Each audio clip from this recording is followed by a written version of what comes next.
Hi, I'm Adam Keogh and I'm the professional at Woodhall Spa, and I'm here to share my top tips for chipping.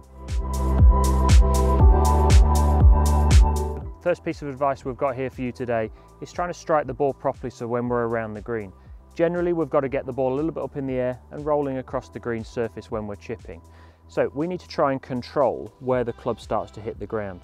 The club is designed to skid across the turf. It's not now digging into the turf or scooping the ball up into the air. So to help that, we're now going to position the ball directly below our sternum. So I've got this cane on the floor helping me. My feet are equal either side and my sternum now is over the top of the ball. That's going to encourage or increase the likelihood of the club bruising the ground below the ball and therefore chipping the ball up into the air.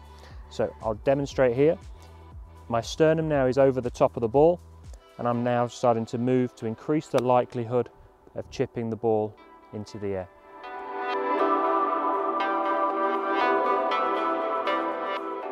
Okay, so my second piece of advice here, now we've got the ball in the correct position in our stance, we've got the ball in the centre below our sternum. We need to ensure here that we've got our shoulders to match the ground. It's very easy to get your shoulders leaning backwards, trying to almost help the ball up into the air. But it's very important here that we almost get the shoulders level to the ground.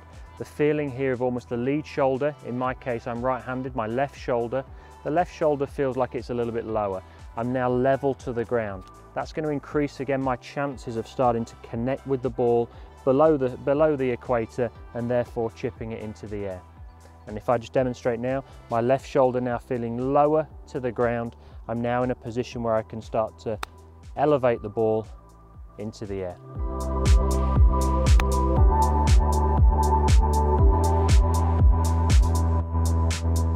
Okay, so my third and final piece of advice here would be around starting to move. Okay, so now we've got the ball positioned below our sternum and we've got our shoulders level to the ground. We now need to move to apply the right of power to the golf ball.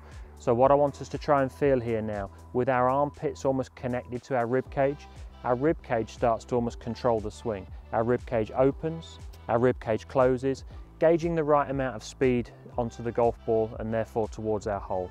So if I demonstrate now, my ball position in the center of my feet, my shoulders level to the ground, and my rib cage now almost controlling the length of the swing and the power into the golf ball.